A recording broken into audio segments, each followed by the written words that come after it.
Olá pessoal, sejam bem-vindos de volta ao canal e hoje mais uma vez vamos abrir a caixa de Pandora. E hoje vamos explorar o intrigante e perturbador caso da Kate Iori Oishi, uma brasileira que foi morar no Japão e a partir disso uma história macabra teve início. Uma história de traição, crime e identidades roubadas que deixa qualquer um perplexo quanto aos extremos que algumas pessoas estão dispostas a ir para ter o que quer. E antes de continuar ouvindo esse caso, vou pedir para você não se esquecer de deixar um like aqui para mim, também de se inscrever no meu canal. Todas as interações que vocês têm aqui comigo me ajudam muito a crescer na plataforma, então eu conto muito aí com a ajuda de vocês, eu faço tudo isso com muito carinho. Então eu vou pedir esse apoio, indica o meu vídeo para algum familiar ou algum conhecido seu que gosta de casos criminais, casos misteriosos. E é isso, espero muito que vocês gostem, fiquem comigo até o final do vídeo e bora para o caso de hoje.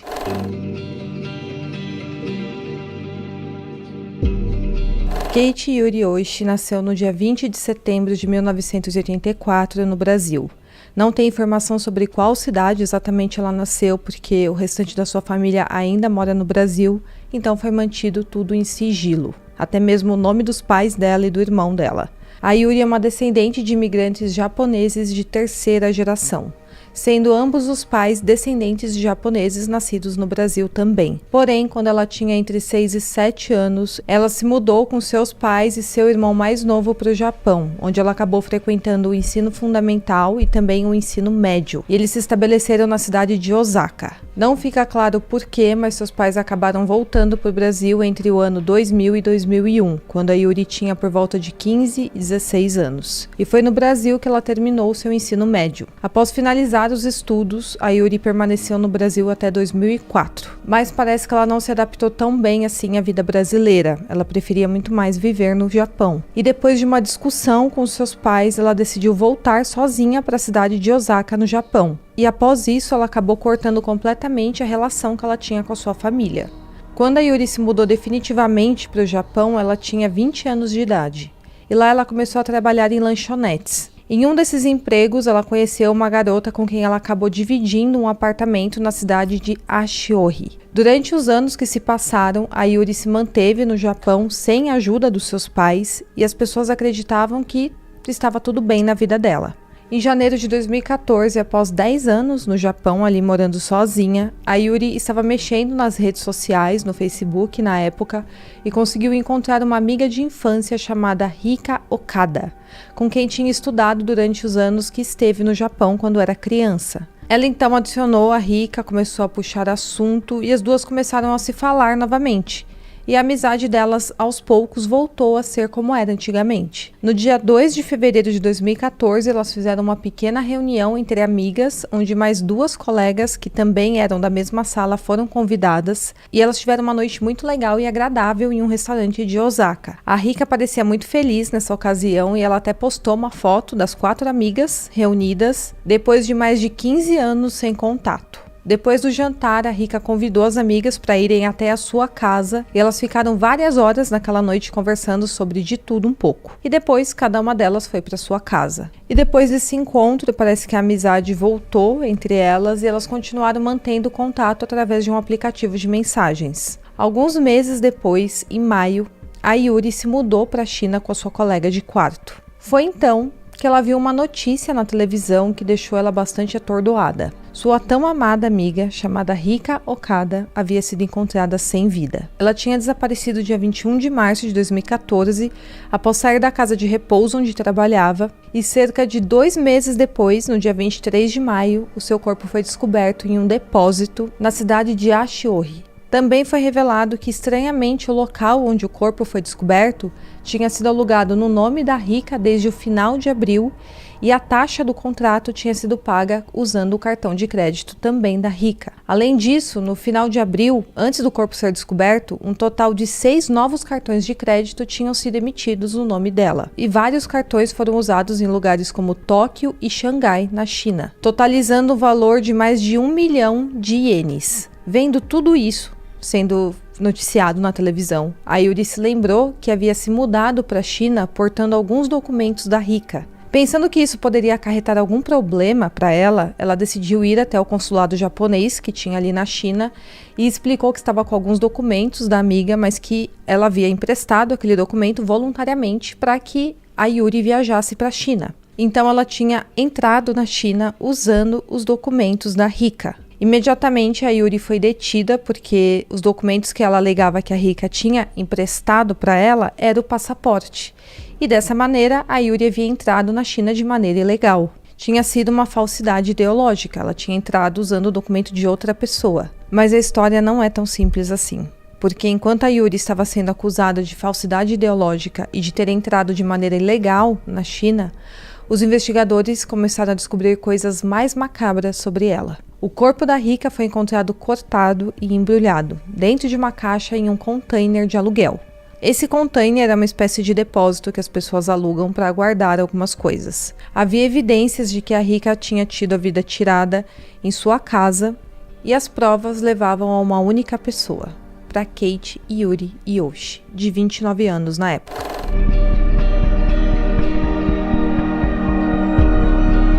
E para a gente entender essa história, tem que voltar um pouco no tempo. Exatamente em 2004, quando a Yuri decidiu morar no Japão sozinha. Ela tinha apenas 20 anos quando ela se viu sozinha no Japão e durante o tempo que ela morou no Brasil, ela não renovou o seu visto de residente. Com isso, ela permaneceu 2 anos no Japão apenas com o visto de visitante, desde 2004 até 2006.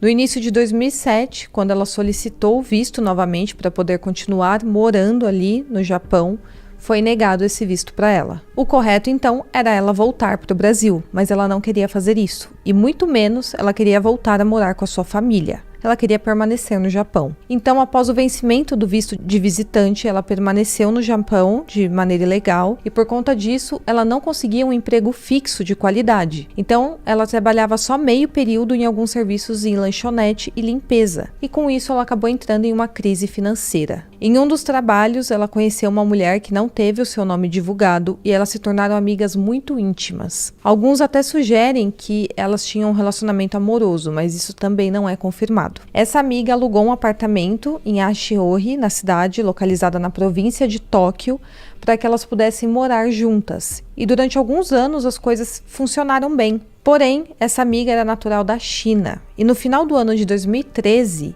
essa menina conseguiu um emprego em Xangai, na China, que começaria em abril de 2014. Durante esse período, a Yuri ficou completamente desesperada, porque ela dependia dessa amiga para continuar morando no Japão. Se essa sua amiga fosse embora para a China, ela não teria como pagar um aluguel sozinha no país. Então ela não teria onde morar caso ficasse no Japão. E ela não poderia ir para a China com a sua amiga, porque ela estava de maneira ilegal no Japão e no momento de sair do país ela seria pega. A partir disso, ela começou a bolar um plano diabólico. Há a suspeita que essa amiga tenha participado dos planos e tenha até ajudado ela, mas isso também não foi confirmado. A Yuri precisava de um passaporte falso para poder se mudar com a amiga para a China sem ser pega. Ela chegou a entrar em contato com algumas pessoas que faziam documentos falsos e garantiam que era muito bem feito e que ninguém notaria, mas o valor que essas pessoas cobravam por aquele documento era muito alto e ela não tinha condições de pagar. Então surgiu uma ideia, que era roubar a identidade de alguma pessoa que fosse parecida com ela. Essa pessoa deveria ser alguém com poucos amigos, que não morasse próximo de familiares e nem estivesse em um relacionamento amoroso. E foi aí que a Yuri começou a procurar entre suas amigas antigas do colégio que se encaixavam nesse perfil. E ela encontrou a Rika Okada nas redes sociais. Ela se lembrou que a Rika era muito parecida com ela e que a Rika morava sozinha e longe da família. Então ela marcou aquela reunião de amigas, fingindo que queria se reencontrar e se reaproximar das suas amigas do colégio.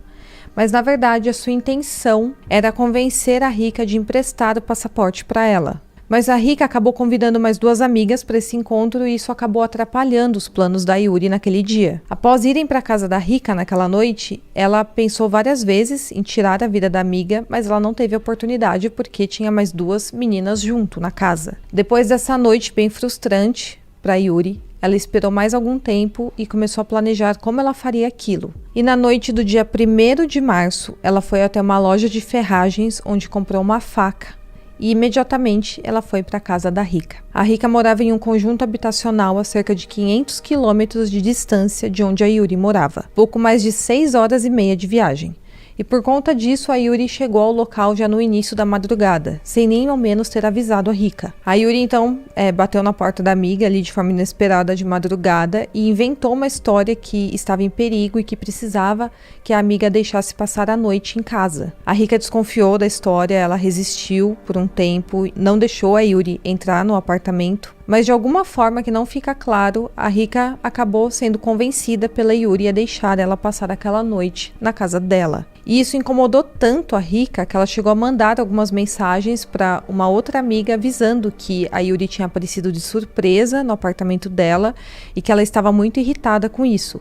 Em suas redes sociais, ela também postou que tinha acabado de passar por uma situação muito desagradável e que estava extremamente irritada com as atitudes de outra pessoa. Ela não chegou a citar o nome da Yuri nessa postagem, obviamente porque era uma postagem pública, mas é fato que ela não gostou daquela atitude da Yuri. E em algum momento daquela noite, a Yuri pediu o passaporte da Rika. A partir disso, uma discussão começou entre as duas. A Yuri então pegou a faca que ela havia comprado e deu um primeiro golpe na região da barriga da Rika. Após isso, ela golpeou a amiga pelo menos mais 50 vezes na região do tórax, abdômen e pescoço. Depois ela cortou e separou os membros do corpo, embrulhou em plástico bolha e colocou em uma caixa de 2 metros de largura por 1 metro de altura. Ela colocou uma descrição do lado de fora da caixa falando que o objeto no interior era uma boneca em tamanho real feita de cerâmica, inclusive descrevendo a necessidade de ser tratado com delicadeza para não quebrar. Após isso, ela acionou uma empresa de transporte se passando pela Rika e usando o cartão de crédito da Rika para poder pagar pelo transporte da caixa. A caixa foi enviada do apartamento da Rika, que ficava em Osaka, até a casa da Yuri, uma viagem de mais de 500 quilômetros. Então, sim, ela literalmente mandou o corpo da sua amiga pelo correio para poder receber em sua casa. Quando a caixa chegou ao apartamento, a Yuri já tinha voltado para sua casa e estava sozinha, porque a sua colega de quarto já havia viajado para a China para alugar um novo apartamento. Ela então colocou a caixa com os restos humanos da Rika em seu quarto, onde ficou cerca de 1 mês. A Rika Okada tinha 29 anos nessa época e ela era uma enfermeira formada e exercia sua profissão em uma casa de repouso para idosos localizada no bairro de Nishinari, na cidade de Osaka. Ela morava sozinha e sua família era bem pequena e morava em outra cidade. E ela também não estava em um relacionamento amoroso. Para Yuri, essa era a sua vítima perfeita, porque dificilmente alguém sentiria a falta dela tão rápido. Daria tempo da Yuri usar o passaporte dela para fugir para a China. Ela sabia que demoraria dias para alguém perceber que a Rika havia desaparecido, afinal de contas ela era uma mulher solteira e morava sozinha, então era a vítima perfeita. No dia seguinte ao crime, a Yuri se passou pela Rika, mandando mensagens pro local onde ela trabalhava, falando que estava indisposta e que não poderia trabalhar, que teria pego alguma doença, que teria pegado alguma gripe forte e que quando melhorasse voltaria ao trabalho. O chefe da Rika achou bem estranho isso porque ela nunca faltava, mas até então ele não desconfiou de nada. Para a família da Rika, a Yuri fez a mesma coisa. Ela se passou por ela e avisou aos pais e irmãos que tinha pegado uma gripe forte e que não queria ser incomodada, e que se precisasse de alguma coisa entraria em contato, mas que queria ficar sozinha para não contaminar a família. Durante algum tempo, a Yuri continuou mandando mensagens se passando pela Rika para ninguém desconfiar do que tinha acontecido e realmente ninguém desconfiou de nada. Então parecia realmente o plano perfeito. Até mesmo o porteiro do prédio onde a Rika morava não notou nada de errado. A Yuri se passou pela Rika e avisou o porteiro que faria uma viagem longa e que voltaria apenas depois de alguns meses. E o porteiro não viu nada de anormal naquilo. Mas não fica claro se essa conversa foi pessoalmente ou por telefone. Além disso, por volta de abril, 1 mês depois, a Yuri também emitiu 6 cartões de crédito no nome da Rika Okada, que ela usou para alugar aquele depósito. Ela alugou esse lugar cerca de 30 dias depois do crime e mais uma vez solicitou uma empresa para transportar a caixa, que estava com os restos humanos dentro. E a caixa foi colocada naquele local.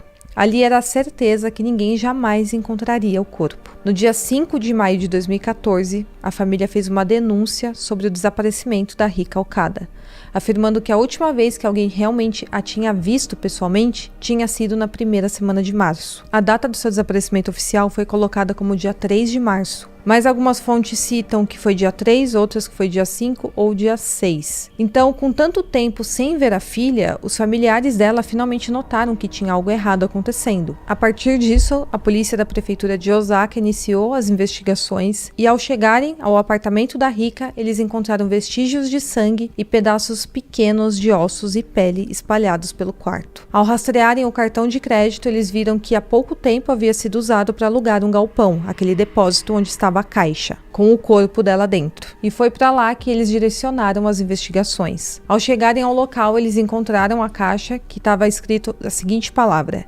Ningyo, que é uma boneca de cerâmica japonesa. Mas ao abrirem a caixa, eles se depararam com os pedaços do corpo da Rika e já estava em avançado estado de decomposição. A Rika foi encontrada no mesmo dia em que a denúncia foi feita, tanto no apartamento quanto na caixa de papelão e no plástico em volta do corpo foram encontradas as digitais da Kate Yuri Oishi. E isso deixava claro para os investigadores que ela era a autora do crime. Enquanto esteve detida na China pelo crime de falsidade ideológica, o governo do Japão solicitou diversas vezes que ela fosse extraditada para ser julgada pelo crime que cometeu. Mas havia um problema.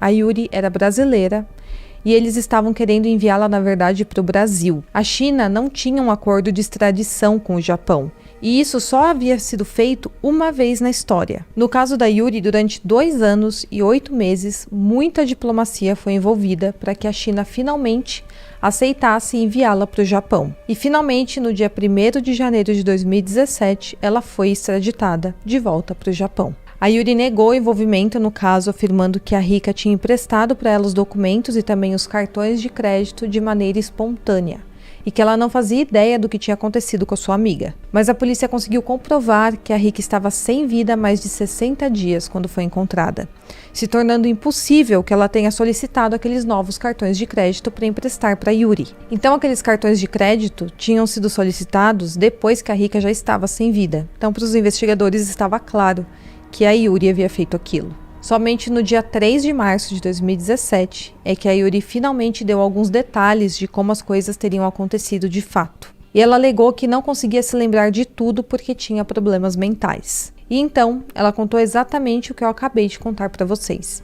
Ela falou que tinha tirado a vida da sua amiga para roubar a sua identidade. No dia 12 de dezembro de 2019, houve o primeiro julgamento no Supremo Tribunal de Osaka. E todo o tribunal ouviu como a Yuri tinha planejado com antecedência o roubo da identidade da Rika. E que além de ter tirado a vida da amiga, ela também teria roubado dinheiro e gastado em torno de 100 milhões de ienes em compras de roupa e hospedagens em hotéis nos cartões do nome da Rika. Ao final do primeiro julgamento, ela foi considerada culpada e sentenciada à prisão perpétua por homicídio, roubo de identidade e também por latrocínio, que é roubo seguido de morte. Os advogados da Yuri recorreram da decisão e apresentaram laudos psicológicos que comprovavam que ela tinha transtorno dissociativo de identidade, ou seja, personalidade múltipla. E também foi alegado que ela estava com exaustão mental no momento do crime. A Yuri chegou a se apresentar perante o júri afirmando ter 7 anos de idade, como se essa fosse uma das suas personalidades. Então ela ficou fingindo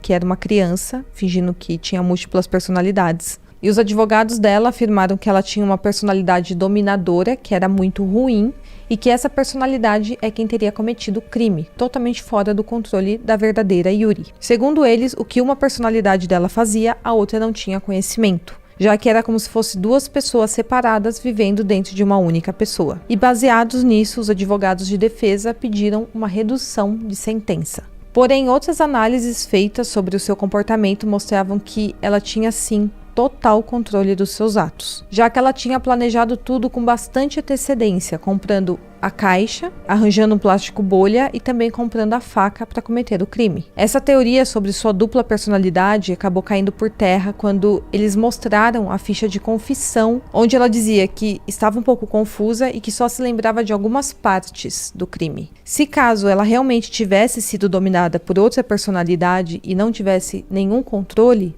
ela não se lembraria de nada. Mas como ela se lembrava de algumas partes do crime, aquilo deixava claro que ela tinha total controle e responsabilidade pelos seus atos. Assim, depois do segundo julgamento, a sentença de prisão perpétua foi mantida. A Kate Yuri tinha 34 anos quando foi julgada e sua família se manifestou lamentando o ocorrido apenas uma única vez em público. Após a decisão do tribunal, a Yuri se pronunciou dizendo, abre aspas, eu pensei que tinha que matar os outros para redefinir toda a minha vida, fecha aspas. Bom, pessoal, então esse é o caso de hoje. Espero muito que vocês tenham gostado. Não se esqueça de curtir, de se inscrever no meu canal e até o próximo caso.